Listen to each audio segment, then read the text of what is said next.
porque eu ia dizer mais ou menos aquilo que o José Manuel Fernandes já disse e agora vou ter que baralhar aqui um bocadinho as minhas notas para ver se ninguém se apercebe da quase total sobreposição entre o que eu vou dizer e o que ele acabou de dizer. Eu não vou fazer a pergunta tão abrupta que o José Manuel Fernandes colocou, perguntar para que é que serve o PSD. Vamos pôr as coisas de uma maneira mais otimista, mais alegre, menos dramática. Qual é o futuro do PSD? Quer dizer, o que é que o PSD ainda não é, mas deve vir a ser?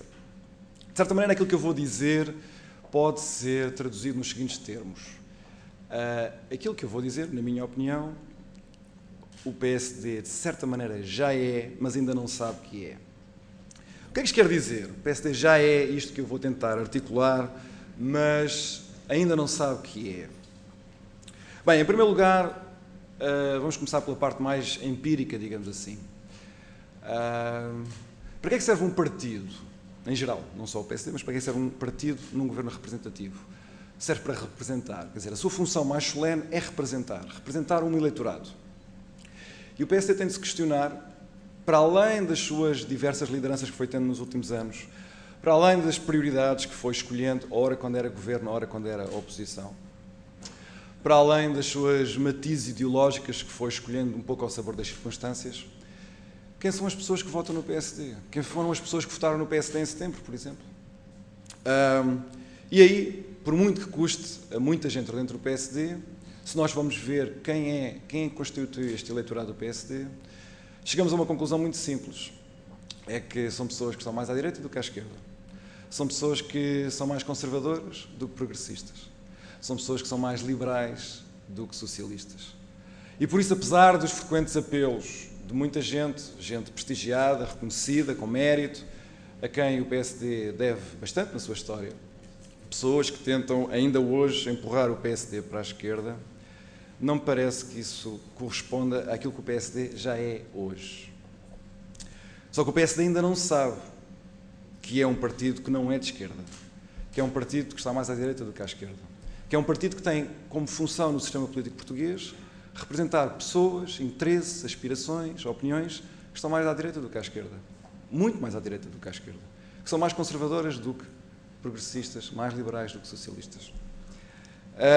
Porquê é que o PSD ainda não sabe? Porquê é que o PSD ainda não sabe aquilo que é? Bem, por um lado, porque o PSD nos últimos anos, a meu ver, viveu de dois grandes mitos autojustificatórios da sua relevância e da sua importância.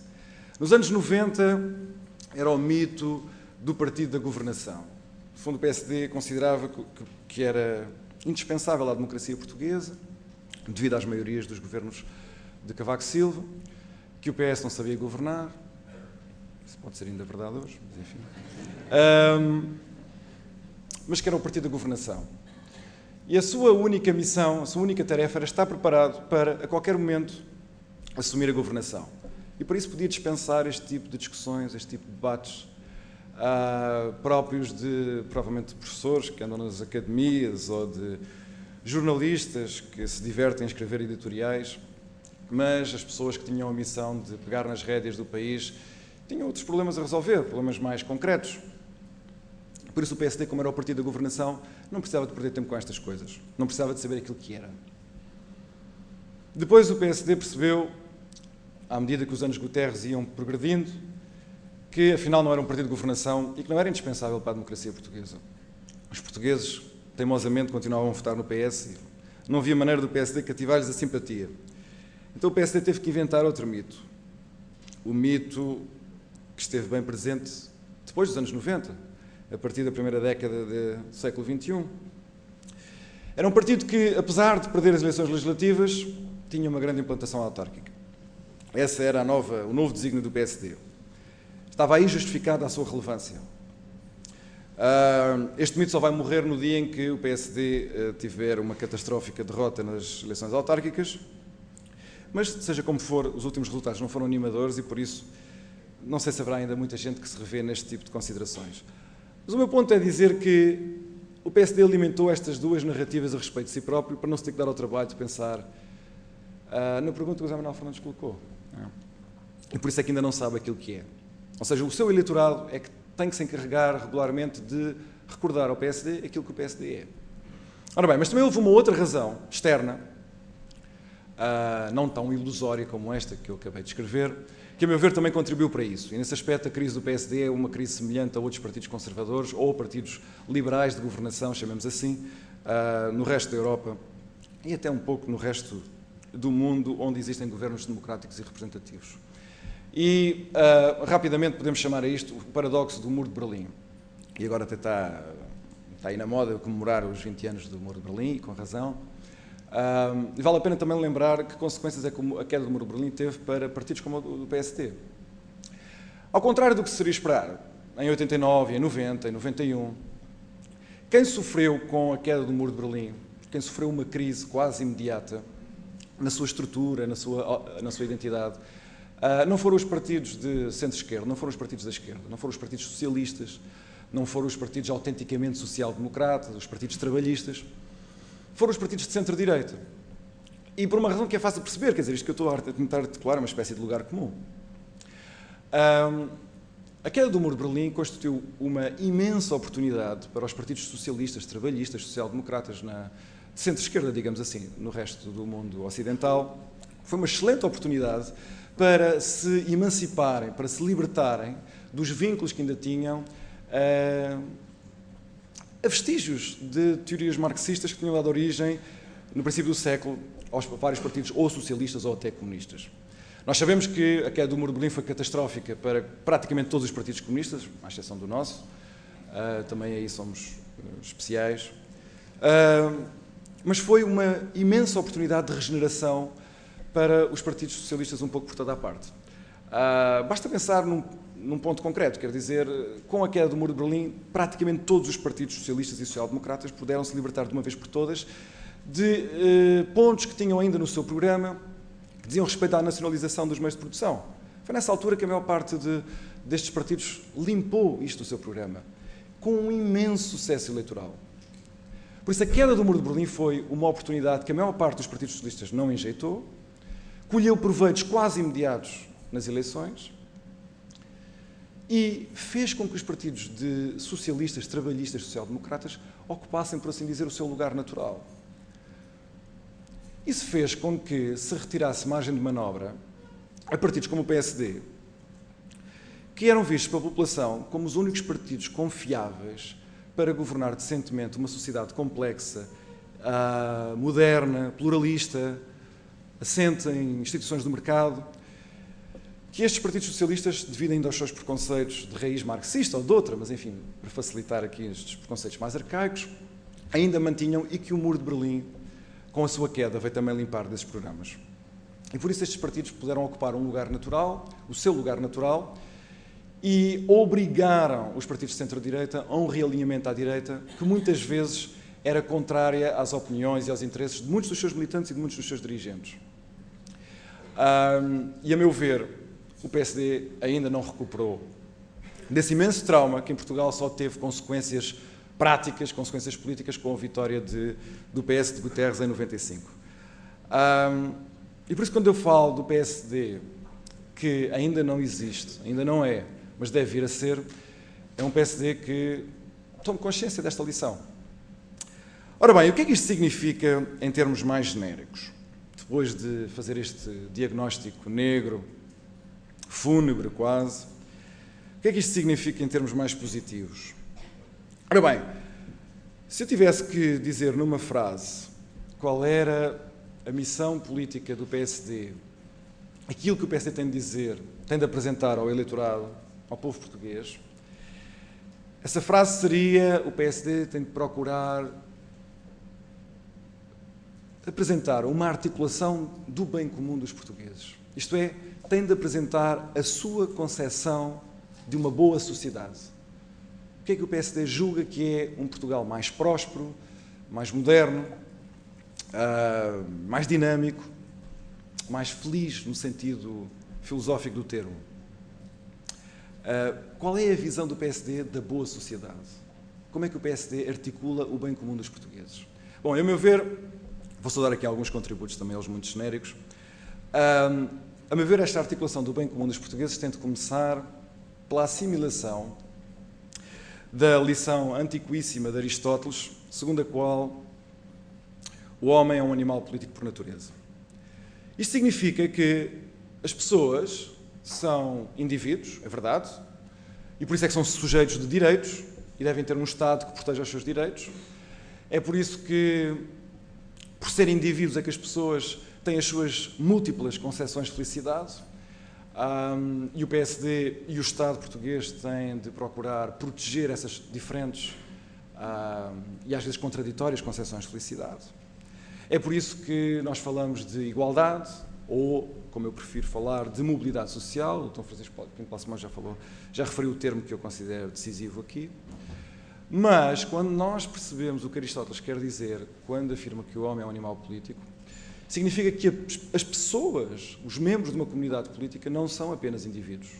São também seres comunitários. São seres comunitários, são seres que vivem em comunidades, que não vivem numa lógica puramente individual das suas próprias vidas. Enquanto pessoas, estes seres comunitários desenvolvem inúmeros laços, não só laços de natureza familiar, mas de natureza profissional, de natureza associativa, constroem redes de amigos, constroem redes de afinidades, e são nesses espaços, são também seres religiosos, é importante também mencionar isso, e são nesses espaços que essas pessoas crescem, e não em quatro paredes fechadas, como se fossem, como a palavra indivíduo sugere, uma pessoa desligada do resto do mundo que as rodeia. Ora bem, o que é que isto significa? O que é que esta abstração significa? Por acaso Aristóteles até achava que isto não era nenhuma abstração, era a coisa mais concreta que se podia dizer sobre política, mas enfim, hoje isto soa a abstração. Significa desde logo que, nesta concepção da boa sociedade, que eu julgo que o PSD já perfilha, pelo menos é esta a ilusão que eu gosto de alimentar, o Estado existe também para proteger autoridades não democráticas, isto é, autoridades que transcendem o alcance da própria sociedade democrática, isto é, sociedades e comunidades que até podem ser ameaçadas por uma lógica arrasadora da individualidade, da democracia, da igualdade. Porque é assim que nós crescemos como pessoas, envolvidos em comunidades que não são produto do consentimento humano, que não são produto de uma lógica puramente contratualista, que não são produto da reivindicação de direitos individuais. São comunidades de outra espécie, que muitas vezes são ameaçadas porque nós que tentamos levar a esfera da democracia, a esfera da igualdade, a esfera dos direitos individuais e da reivindicação dos direitos individuais, também aí. E muitas vezes, ao fazê-lo, destruímos essas mesmas comunidades. Comunidades que estão assentes em aquilo que eu chamei de autoridades não democráticas. Não é um termo muito feliz, tenho que pensar num termo melhor. Se o homem é um ser comunitário, isso significa também que é prioridade do Estado, ou seja, faz parte desta articulação da vida boa, da sociedade boa, contrariar o atomismo social e aquele fenómeno que Tocqueville chamou individualismo. Muitas vezes nós referimos à expressão individualismo, mas isto, apesar de tudo, tem algum rigor conceptual que Tocqueville procurou trazer à reflexão política. E Tocqueville teve uma intuição, que por acaso não é dele, mas enfim, tinha uma intuição extraordinária, que é importante para nós percebermos esta dimensão comunitária da existência política das pessoas. Ele dizia que o individualismo é o campo de ação por excelência das tiranias e dos despotismos. Ao contrário do que nós possamos pensar, que a liberdade é idêntica a individualismo, Tocqueville fazia um raciocínio perfeitamente inverso. E a Tocqueville ninguém pode acusar de fascismo. Ele dizia que individualismo, como sinónimo de atomismo social, é o colapso da comunicação entre as pessoas. É o colapso dos tais laços sociais que as pessoas cultivam e formam todos os dias da sua vida. E nós precisamos de perceber que as democracias hoje no Ocidente, um pouco por parte, na América do Norte e na Europa Ocidental, vivem cada vez mais dependentes de uma pura lógica da afirmação dos direitos individuais. E esta pura lógica da afirmação dos direitos individuais está a erodir, a destruir muito deste tecido comunitário que as pessoas precisam para viver. É tão essencial para as pessoas este tecido comunitário, ou quase tão essencial como aquilo que satisfaz as nossas necessidades vitais, a comida, a bebida, etc. Ora bem, isto significa que a boa sociedade é a sociedade que faz multiplicar instituições intermédias. Instituições intermédias entre o Estado e os indivíduos na sua vida puramente isolada.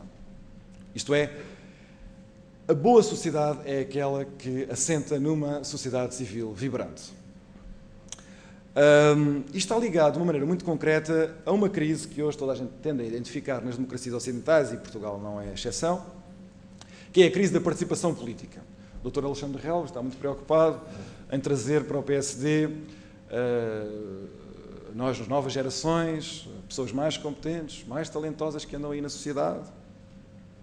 Eu já lhe disse que ele não devia se preocupar assim tanto com isso, mas enfim, ele lá traz as suas opiniões. Porquê é que isto está ligado ao problema da participação política? Porque a participação política não ocorre no vácuo, não ocorre num lugar a que nós chamamos, com recurso a uma grande abstração, um espaço público, que as pessoas decidem começar a interessar-se pelo que os partidos dizem ou pelo que os políticos falam na televisão. Isso não existe, esse fenómeno, sociologicamente falando, não existe.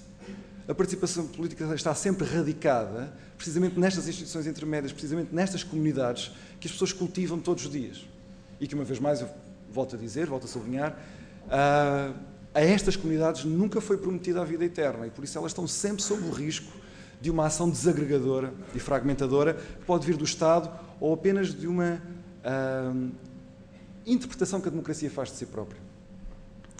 Ora bem, então, como é que o PSD entra nesta história toda? Bom, a meu ver, a maneira mais fácil do PSD articular o bem comum dos portugueses, bom, para além de ler a política de Aristóteles, enfim, mas isso são outras idiosincrasias minhas, parece-me que o papel do PSD nesta fase concreta da vida democrática em Portugal, que não é uma fase fácil, como toda a gente sabe, é assumir-se como protetor da sociedade, a libertação da sociedade, que o Dr. Balsemão falava há pouco, que o José Manuel Fernandes fez também a evocação, a devida evocação. Ser simultaneamente protetor da sociedade, mas ser simultaneamente protetor do Estado. Do Estado. Dizer protetor do Estado não é dizer protetor do setor público. Pelo contrário, a minha proposta, o meu contributo aqui, é dizer que nós temos Estado a mais em Portugal. Mas, nunca, como hoje, a democracia portuguesa precisou de um PSD que se afirmasse como protetor do Estado. E eu aqui vou fazer uma espécie de exortação que o José Manuel Fernandes já fez também, por isso vou-lhe seguir as pisadas, espero estar à altura.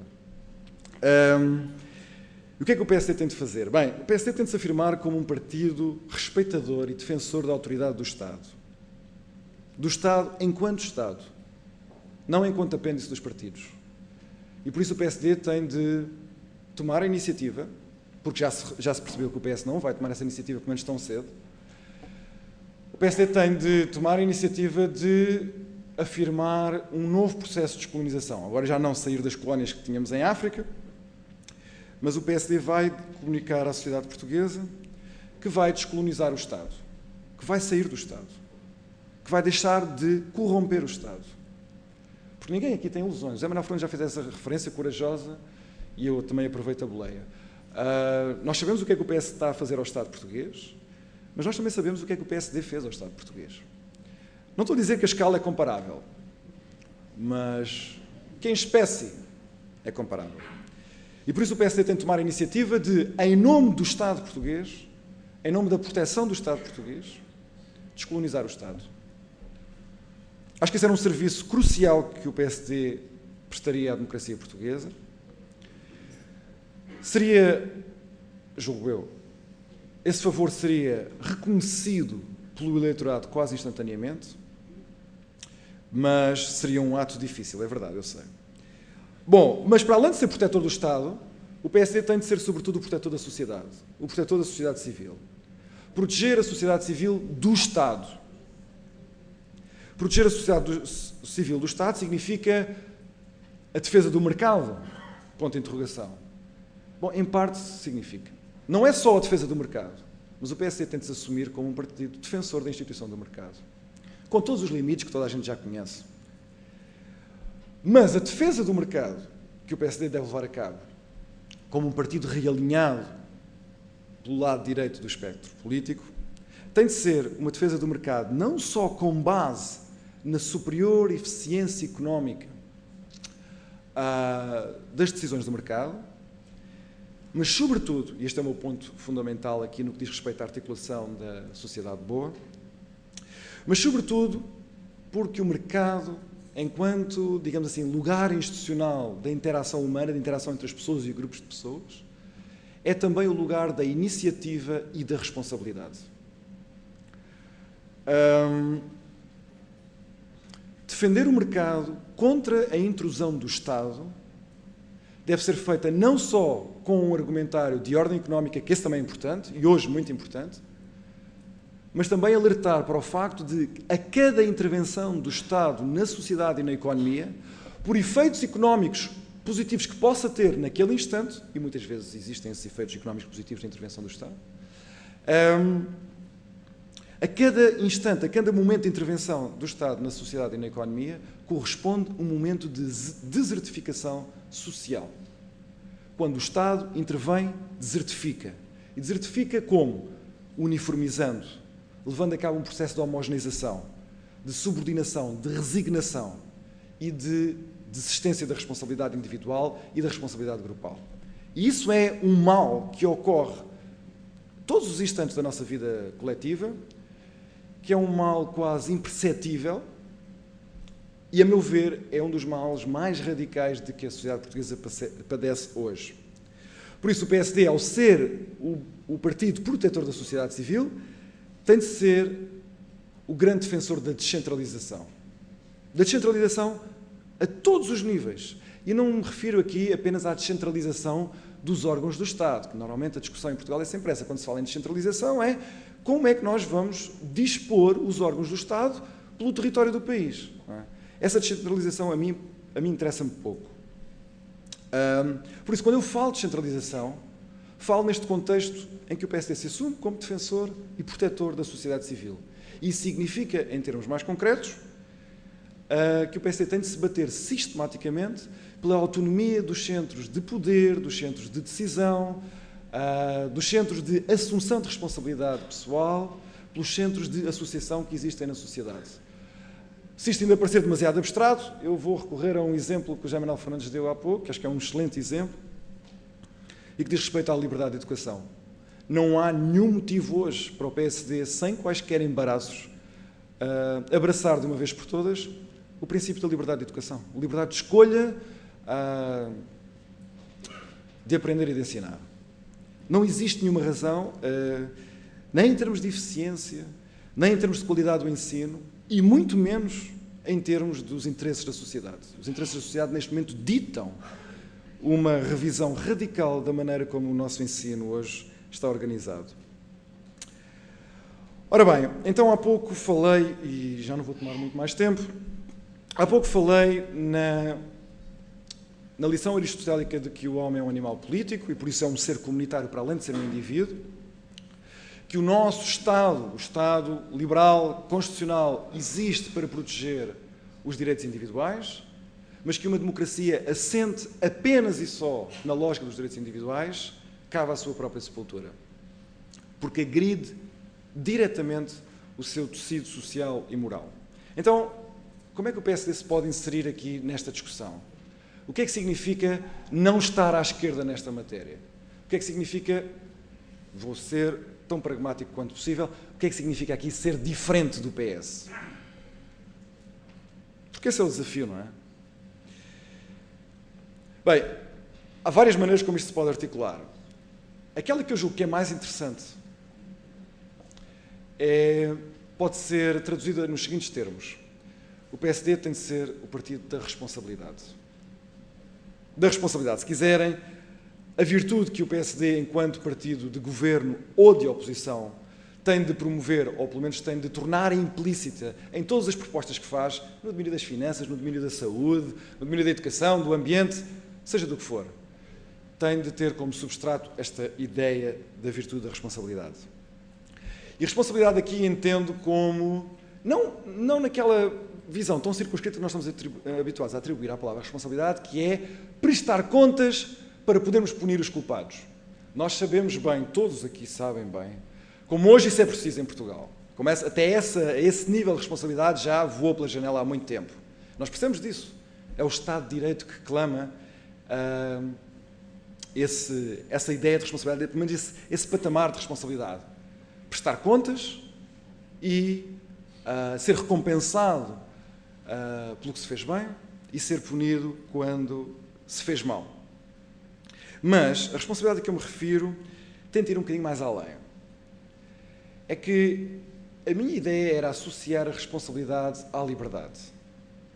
Isto é, a visão da boa sociedade para o PSD tem de ser a de um país mais livre. Porque ninguém pode duvidar que hoje Portugal é um país pouco livre. Em todas as dimensões da ideia de liberdade que nós possamos ter. Hoje Portugal sofre de carências de liberdade.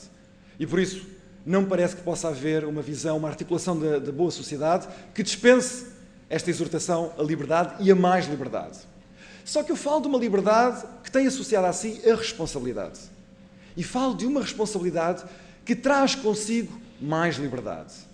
Ninguém pode ser livre se não for responsável por si próprio, se não puder responder por aquilo que faz, se estiver subordinado à vontade ou de uma direção partidária, ou de uma repartição do Estado, ou de grupos económicos que têm relações dúbias com o poder político.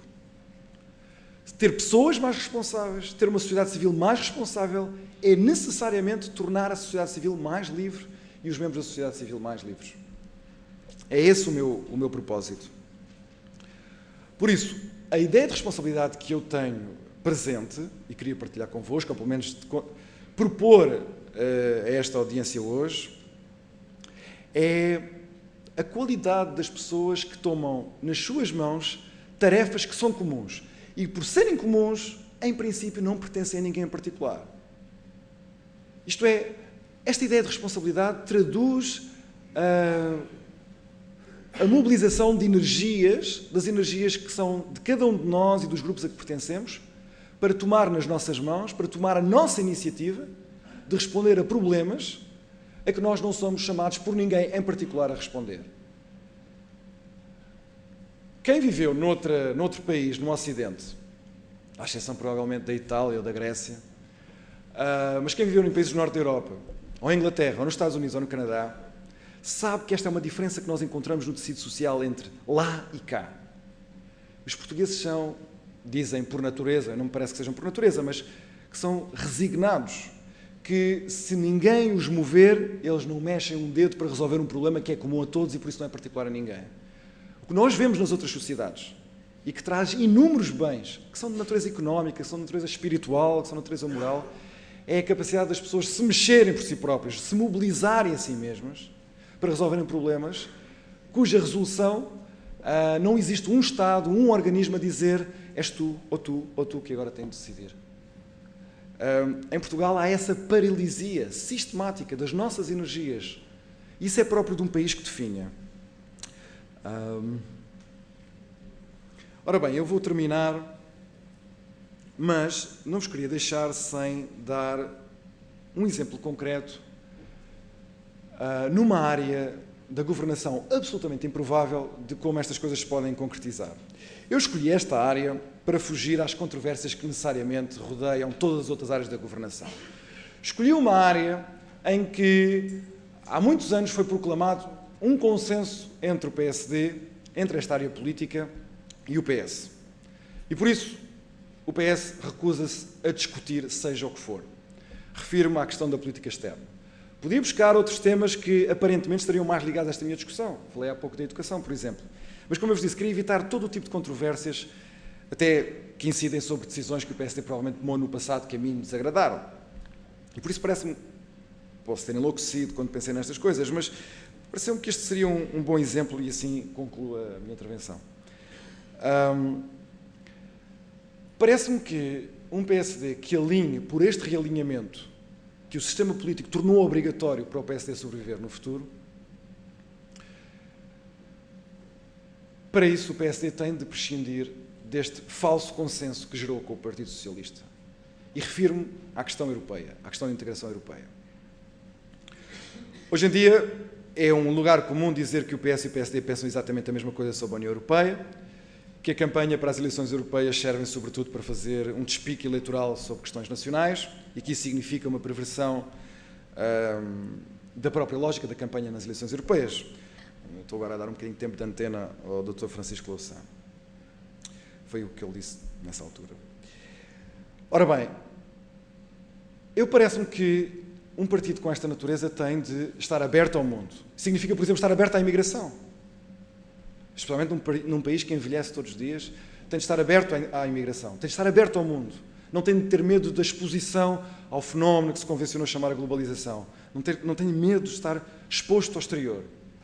Mas não pode prescindir da sua capacidade de crítica no que diz respeito a projetos de integração supranacional que obliterem as formas de comunidade que os europeus foram criando ao longo da sua história. Isto é, o PSD tem de quebrar o consenso que estabeleceu com o Partido Socialista e discutir e começar a discutir a tendência de integração europeia no sentido da obliteração de uma comunidade política, de uma comunidade social, para o mal ou para o bem é a nossa, que é a do Estado-nação.